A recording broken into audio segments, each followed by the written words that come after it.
Dear aspirants, जब भी competition exams में आईटी डिपार्टमेंट की बात आती है या जो भी आईटी से रिलेटेड क्वेश्चंस या पोर्शंस की बात आती है तो डेफिनेटली हमारे मन में एक फुल फॉर्म की लिस्ट ज़रूर आती होगी कि क्यों ना हमने ये फुल फॉर्म की लिस्ट याद कर ली होती। लेकिन आप कब तक याद करेंगे? जब तक आप उस फुल फॉर्म के बारे में कुछ जानेंगे नहीं तो फुल फॉर्म आपको कब तक याद रहेंगे। तो दोस्तों, ये वीडियो हमारा फुल फॉर्म्स के ऊपर रिलेटेड होने वाला है, लेकिन इसमें मैं केवल फुल फॉर्म ही कवर नहीं करने वाला हूँ। मैं इसके फुल फॉर्म से रिलेटेड जो भी टेक्स्ट चीज़ लिखी हुई है मैं उसको भी आपके सामने काफ़ी हद तक एक्सप्लेन करने वाला हूँ। तो दोस्तों, हमारे साथ वीडियो में बने रहिए और अगर आप हमारे चैनल पर नए हैं तो प्लीज़ इसको सब्सक्राइब कर लें और बेल आइकन को दबा दें और नोटिफिकेशन टू ऑल कर दें वहाँ पर। और यदि आपको हमारा वीडियो अच्छा लगता है बीच में भी तो आप इसको लाइक करते रहें। ज़्यादा से ज़्यादा लाइक मुझे और ज़्यादा मोटिवेशन देगा। फ्रेंड्स, शेयर करना अभी शुरू कर दीजिए और बिल्कुल पूरी तरह से हमारे साथ इस वीडियो बने रहिए। तो दोस्तों, चलिए शुरू करते हैं।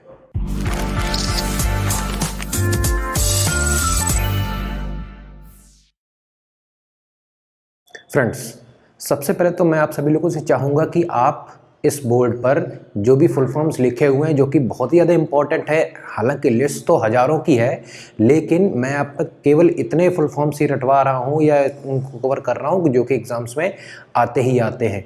तो मैं चाहता हूँ आप इनका एक बार से स्क्रीनशॉट ज़रूर ले लें।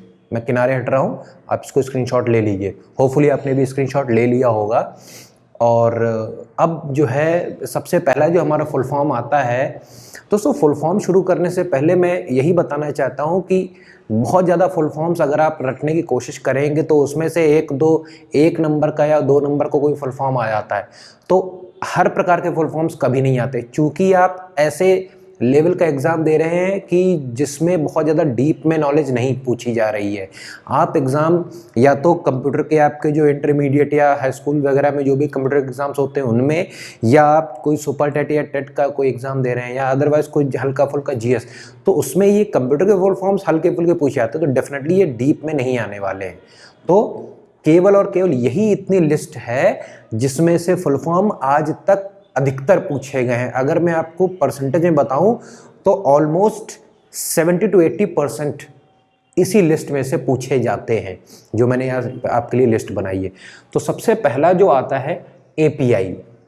एपीआई का फुल फॉर्म होता है एप्लीकेशन प्रोग्रामिंग इंटरफेस। क्या होता है एपीआई?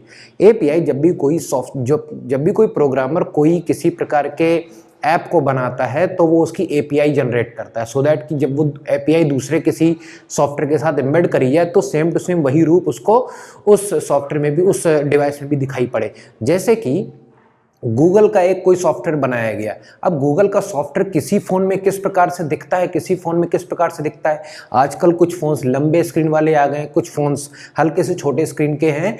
तो किस प्रकार से वो एपीआई का पैकेज सेट किया जाएगा कि सो दैट डिफरेंट फ़ोन्स के लिए डिफरेंट एपीआई पैकेजेस सेलेक्ट करे जाएँ। लेकिन हम कुछ एक स्टैंडर्ड साइज रखते हैं उस एपीआई पैकेज का। तो एपीआई क्या होता है?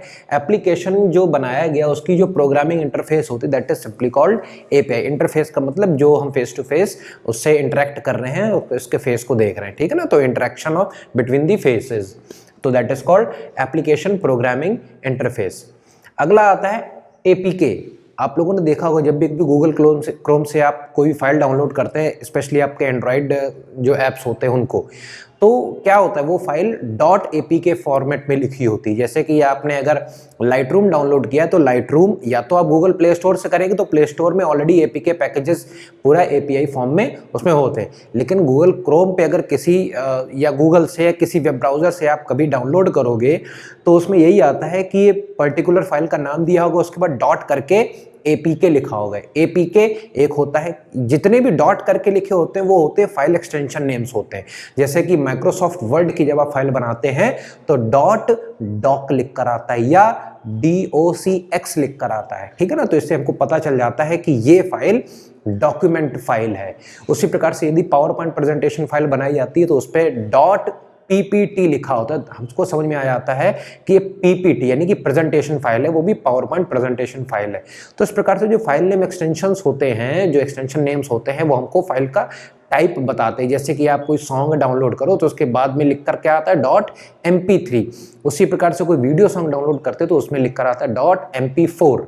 ठीक है, जैसे कि कोई पिक्चर डाउनलोड करी है, पिक्चर मीन्स फोटो डाउनलोड करी, तो दैट इज कॉल्ड .jpg या jpeg या jpeg। तो इस प्रकार से ये सारे फाइल नेम एक्सटेंशंस होते हैं। तो एक्सटेंशंस, अब मैं एंड्रॉयड ऐप के एक्सटेंशन की बात करता हूं, तो एंड्रॉयड का जो ऐप होती है उसको बोलते हैं एंड्रॉयड एप्लीकेशन का पी जो बीच में आया था, P Android application package, P के को ही मिलाकर पैकेज बोल दिया जाता है। तो ये एंड्रॉयड का ही एक ऐप होता है जिसको हम लोग, ऐप का मतलब हम लोग जब सॉफ्टवेयर प्रोग्रामिंग करी जाती है तो उसको, जिसको आप ऐप कहते हैं नॉर्मल लैंग्वेज में, उसको बोला जाता है एप्लीकेशन पैकेज, ठीक है ना। तो अगर वो एंड्रॉयड फाइल के लिए है तो हमने उसका नाम रख दिया गया है क्या, एंड्रॉयड एप्लीकेशन पैकेज। अगला जो फुल फॉर्म निकल कर आता है वो है बेसिक। बेसिक दोस्तों, मैंने आपको जब कंप्यूटर के जो प्रश्नोत्तरी की सीरीज करा रहा था उसमें बताया था कि बेसिक एक जो बिगिनर्स के लिए लैंग्वेज होती है, प्रोग्रामिंग लैंग्वेजेस होती है, तो उसका फुल फॉर्म भी बहुत काफी बार पूछा जाता है। बिगिनर्स के लिए होती है, यानी कि जो अभी स्टार्टिंग कर रहे हैं, बिल्कुल जैसे स्टार्टिंग फेज में ही है, जो प्रोग्रामिंग सीख रहे हैं। तो beginners all purpose symbolic instruction code, छोटी मोटी हल्की सी आप कोडिंग लैंग्वेज होती है, इसको केवल स्टार्टिंग में सीखने के लिए ही जब आप शुरू करते हैं, उसके बाद आप अपनी एडवांस जो लैंग्वेजेस होती है उसको आप सीखते हैं तो आपको आसानी रहती है, सुविधा रहती है। तो बेसिक होता है beginners all purpose symbolic instruction code. अगला आता है सीपीयू। कई बार मैंने बताया सेंट्रल प्रोसेसिंग यूनिट क्या होता है, ये कंप्यूटर का ब्रेन होता है, ठीक है ना, कंप्यूटर का ब्रेन। जिस प्रकार से आपकी बॉडी में जो ब्रेन होता है वो सारे कंट्रोल फंक्शंस करता है, सब कुछ ऑपरेट करता है, उसी प्रकार से एक सीपीयू का भी काम यही होता है, सभी पूरे सिस्टम को कंट्रोल करना और उसको ऑपरेट करना।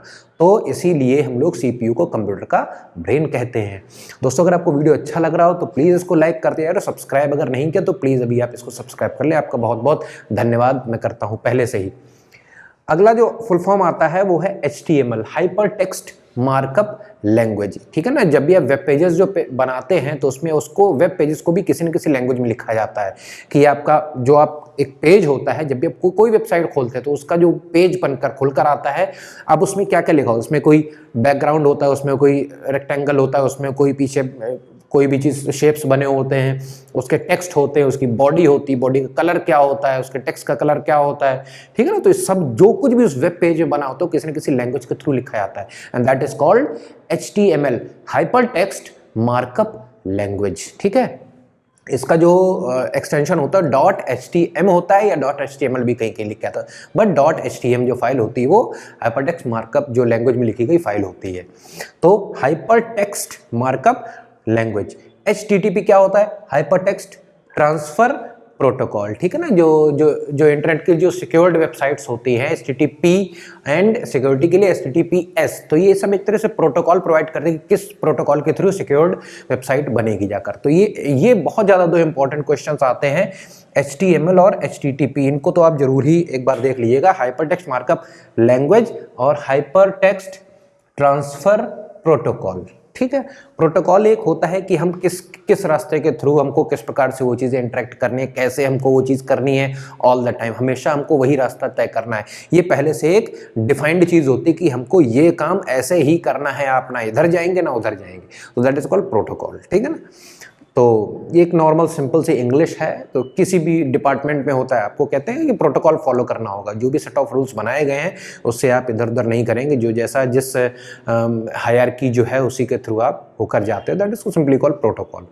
अगला खूब देखा होगा आपने JPEG या JPEG।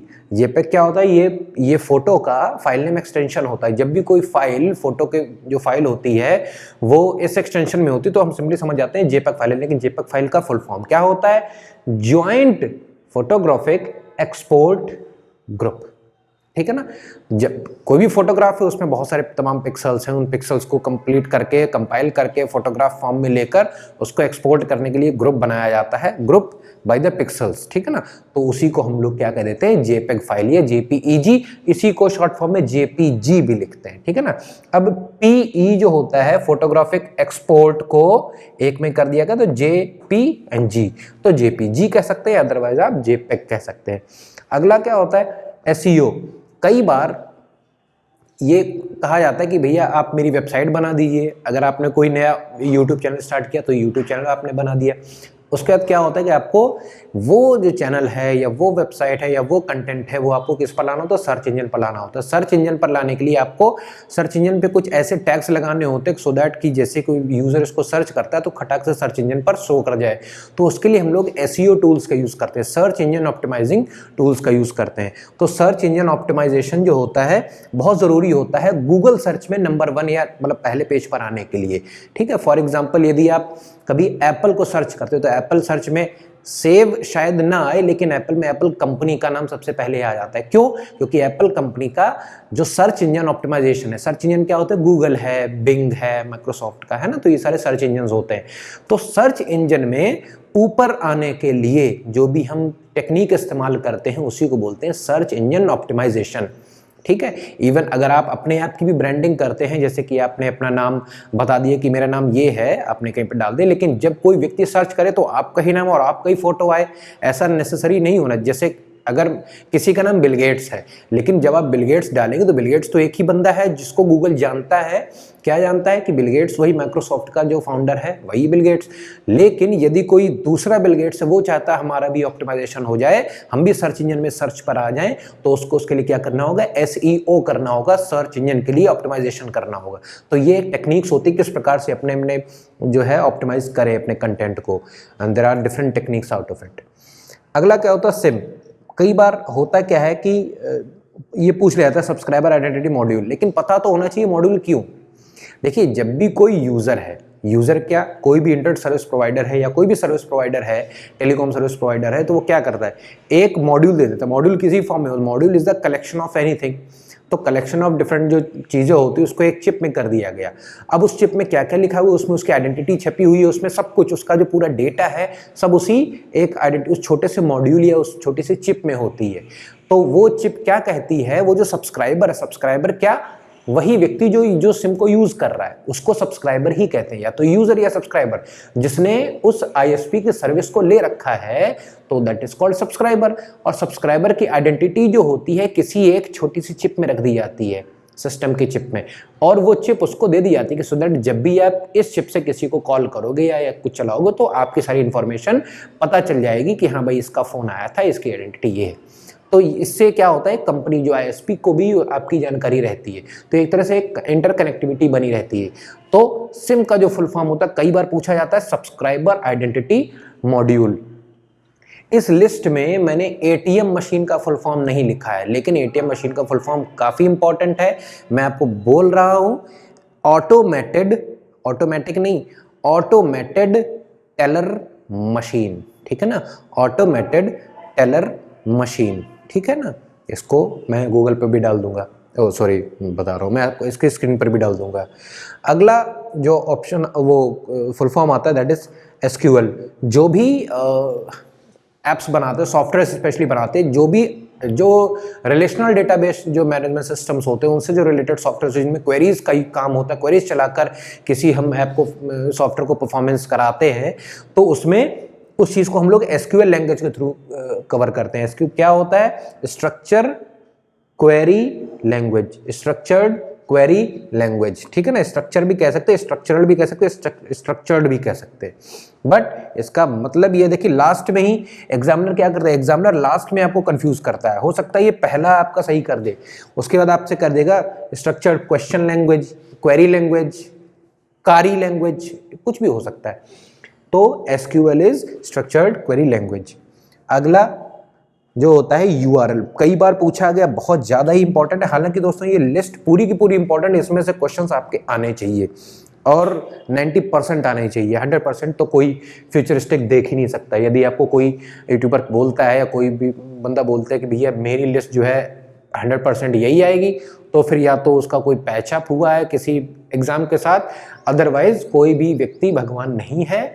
उस व्यक्ति के अनुमान और संभावनाएं तो सही हो सकती हैं, लेकिन यदि जो वो कह दे वो पर्टिकुलरली सही हो जाए तो उसको आप कोइंसिडेंस ही लीजिए, केवल संयोग लीजिए, वो भगवान नहीं हो सकता है, ध्यान रखिए।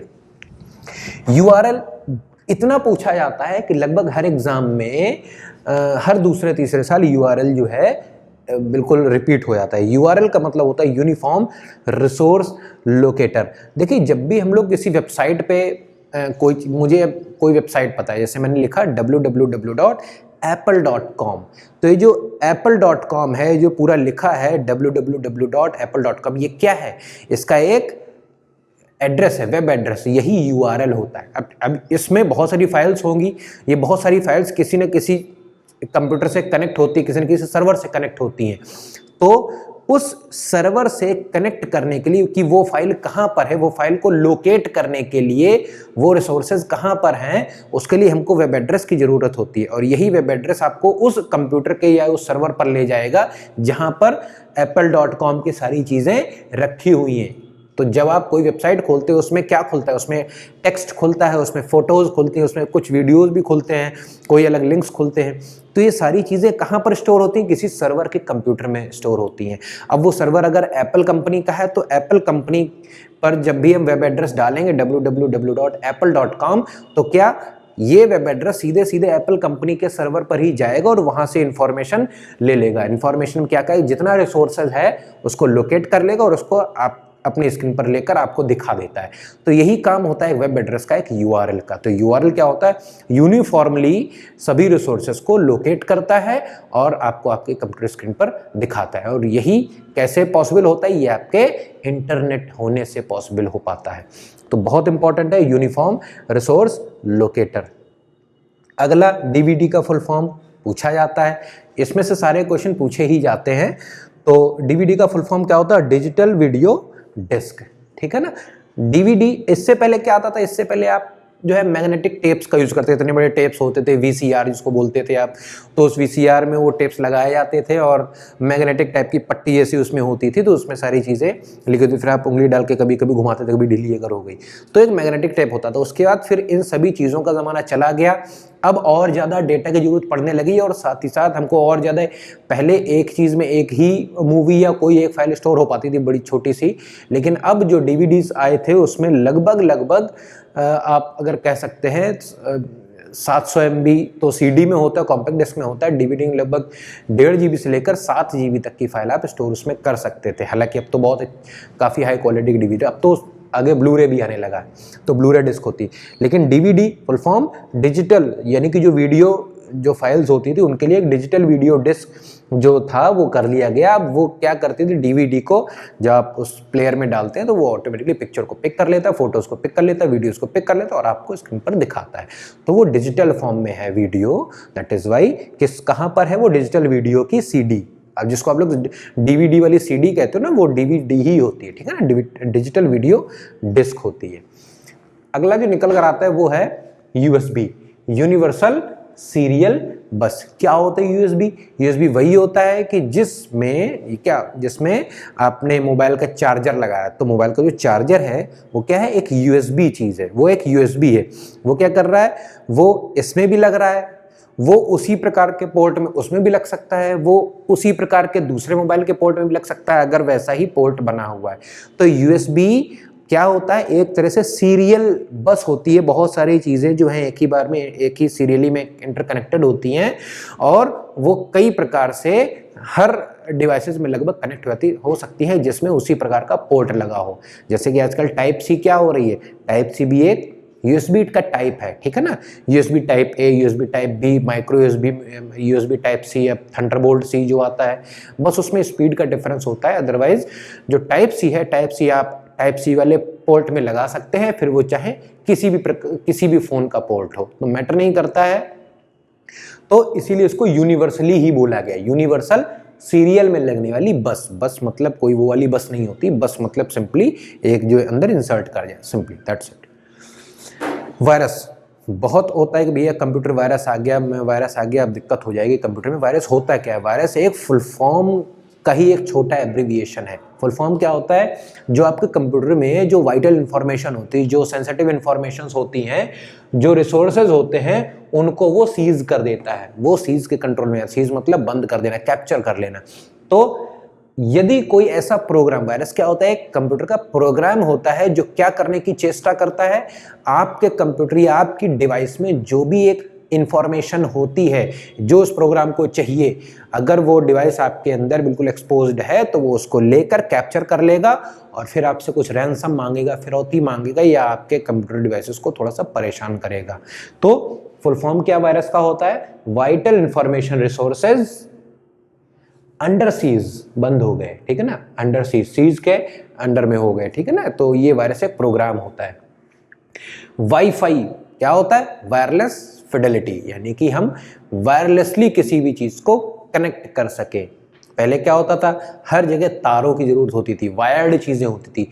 पहले आपके जो आप वो हेडफोन जैक आप लगाते हो अपने कानों में, तो पहले क्या होता था, आप हो सकता है आपने बहुत सारे लोग जो है 3.5 mm जैक से तार लगाकर कानों से सुन रहे हो ये वीडियो, और अगर आपको ये वीडियो अच्छा भी लग रहा तो लाइक जरूर कर दीजिएगा जी। तो अब क्या, जैसे जैसे 2020 बीता, 21 आ गया, लोग शिफ्ट कर रहे हैं, 3.5 mm जैक फोन से हटाए जा रहे हैं धीमे धीमे धीमे धीमे, दैट बिकम्स न्यू नॉर्मल। और अब वो नॉर्मल चीज़ क्या हो रही है, अब जैक आपको शायद आपके नए फोन्स में ना मिले, तो अब क्या मिलेगा आपको? वायरलेस ईयरबड्स मिलेंगे जो केवल कान में फिट होती हैं और वायरलेसली ब्लूटूथ से या वायरलेस से कनेक्ट हो जाती हैं, या नेक बैंड्स आते हैं। तो ये सारी क्या है? ये सारी वायरलेस की चीज़ें ही हैं। लेकिन जो वाईफाई क्या है? वाईफाई का सिंपल मतलब होता है कि किसी भी इंटरनेट के कनेक्शन को, ठीक है ना, हम वायर्ड ना लेकर हम वायरलेस के थ्रू लें, ठीक है ना। तो हम किसी भी डेटा पैकेट्स को, डेटा क्या होता है? पैकेट्स के फॉर्म में आता है, तो डेटा पैकेट्स हमारे पास आएंगे तो, लेकिन वो किस फॉर्म में आएंगे? वायरलेसली आएंगे। वो जो वेव्स होंगी, वो जो रेडियो वेव्स होंगी, जो माइक्रोवेव्स होंगी, वो किस फॉर्म में आएंगी? वायरलेस के फॉर्म में आएंगी, डेटा पैकेट्स के फॉर्म में वायरलेसली हमारे फोन में एंटर होंगी। तो कुछ डेटा लॉस भी होता है, इसीलिए वाईफाई थोड़ा सा स्लो रहता है। अगर आपके घर में डायरेक्टली एक इंटरनेट की लाइन आपके कंप्यूटर में लगी हुई है तो वो रेदर फास्ट होगी, बजाय कि जो आपके अंदर उतने ही जो प्लान का जो वाईफाई होगा वो आपके वहाँ पर स्लो आएगा। क्यों? क्योंकि थोड़ा सा जो वाईफाई के पैकेट्स होते हैं वो इधर उधर एनवायरनमेंट में डिस्पर्स हो जाते हैं, जबकि लैन की जो लाइन क्या होती है वो सीधे सीधे आपके कंप्यूटर डिवाइस में आ गई, तो डायरेक्टली लाइन टू लाइन आपके जो ऑप्टिकल फाइबर केबल के थ्रू पहुंच जाती है। तो लाइन जो होती है उसमें काफ़ी तेज स्पीड आएगी और थोड़ा वायरलेस में लेस स्पीड आएगी, इसीलिए वायरलेस जो वाईफाई है उसमें एडवांसमेंट्स करे जा रहे हैं। पहले वाईफाई 4 चल रहा था, फिर 5 आया, अब वाईफाई 6 भी, वाईफाई जो कैटेगरी 6 का है वो अपनी फिडेलिटी को जो है अच्छे से बढ़ा पा रहा है और आपको सबसे ज़्यादा अच्छे कनेक्शंस दे पाएगा। आपके जो डिवाइसेस में है अच्छे से वाईफाई सिग्नल्स आएंगे विद द स्पीड। तो वायरलेस फिडेलिटी, ठीक है। www मैक्सिमम टाइम्स पूछा जा चुका है, world wide web, world wide web ये वही एक इंटरनेट ही होता है, ठीक है ना। वर्ल्ड वाइड वेब, वेब का मतलब एक जाल होता है। काहे का जाल होता है? कंप्यूटर्स का जाल होता है। तो डिफरेंट कंप्यूटर्स को एक जाल के थ्रू हमको पिरो देना होता है। वो जाल चाहे तो वायर के थ्रू करें या हम वायरलेस के हिसाब से करें, तो वो एक जाल है। तो ये पूरे वर्ल्ड में फैला हुआ है ये जाल, यानी कि आप यहाँ बैठ के अमेरिका की वेबसाइट को देख सकते हैं, या अमेरिका वाला बंदा या इंग्लैंड वाला बंदा यहाँ की वेबसाइट को देख सकता है। ज़रूरी नहीं है कि वो इंटरनेट वो तार से ही कनेक्टेड हो, वायरलेसली भी कनेक्टेड होते हैं। तो वर्ल्ड वाइड वेब अब ज़्यादा अच्छे से वर्क करने लगा है, ठीक है। आईपी क्या होता है? इंटरनेट प्रोटोकॉल, ठीक है ना। इंटरनेट को किस प्रकार से चलाना है, दैट इज कॉल्ड, उसका प्रोटोकॉल, एक उसका राउट सेट किया गया, दैट इज उसको आईपी एड्रेस बोलते हैं, ठीक है। तो आईपी का मतलब क्या होता है? इंटरनेट प्रोटोकॉल का एड्रेस। कोई भी वेबसाइट का नॉर्मल आपने वेब एड्रेस देखा होगा जो हमको दिखता है, क्या दिखता है? सपोज मैंने सर्च किया www.google.com, तो google.com ये हमको दिख रहा है, दैट इज सिंपली URL। अब ये URL किससे ट्रांसलेट होकर आया है? ये किसी न किसी आईपी से, यानी कि इंटरनेट प्रोटोकॉल। इस google.com के पीछे कौन सी ऐसी डिजिट्स लगी हुई हैं, कौन सा ऐसा प्रोटोकॉल है जो कि google.com को दिखा रहा है आपको? तो कभी आपने देखा होगा 192.168.1.2, तो ये क्या है? ये एक आईपी एड्रेस है। यही आईपी एड्रेस किसी न किसी वेबसाइट से, सर्वर से कनेक्ट होता है। तो दोस्तों, अगर आपको वीडियो अभी भी अच्छा लग रहा हो तो आप प्लीज़ इसको लाइक और शेयर ज़रूर कर दें, और आप अगर कमेंट करके मुझसे कोई चीज़ पूछे तो मैं आपके क्वेरीज को रिजॉल्व करने की कोशिश करूँगा। दोस्तों, अगले क्वेश्चन पर बढ़ते हैं, जो हमारा ISP क्या होता है? Internet service provider, full form होता है इंटरनेट की सर्विस को प्रोवाइड करने वाला ISP कहलाता है, ठीक है ना। अब इंटरनेट आप कैसे यूज़ करते हैं? आप किसी कंपनी के सिम से या उसमें रिचार्ज करा के तो लेते हैं। आपने बीएसएनएल को कांटेक्ट किया, आपने एयरटेल को कांटेक्ट किया, आपने वोडाफोन आइडिया को या वी को कांटेक्ट किया। इन्फॉर्मेशन के तौर पर अब ना तो वोडाफोन रह गया ना आइडिया रह गया, वोडाफोन आइडिया का मर्जर हो गया है कुछ समय के लिए। अब वो बन गए वी और आई मिलाकर वी आई या वी। तो आप इनके पास जाएंगे या किसी और कंपनी के पास जाएंगे या किसी प्राइवेट जो सब्सक्राइबर्स हैं उनके पास जाएंगे, जो लोकल सब्सक्राइबर्स उनके पास जाएंगे। किस लिए? कि वो भैया आपको इंटरनेट की सर्विस प्रोवाइड करें। तो that is ISP, internet service provider. Provider मतलब प्रोवाइड करने वाला, देने वाला। क्या? इंटरनेट की सर्विस देने वाला, उसको हम लोग ISP बोलते हैं।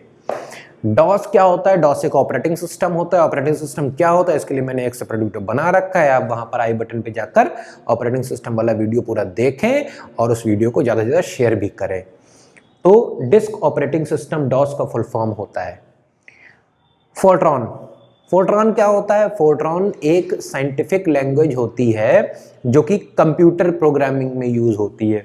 उसका फुल फॉर्म होता है फॉर्मूला ट्रांसलेशन लैंग्वेज।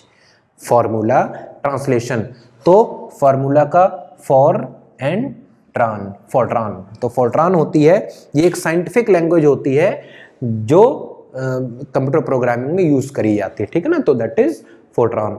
RDBMS क्या होता है? Relational database management system.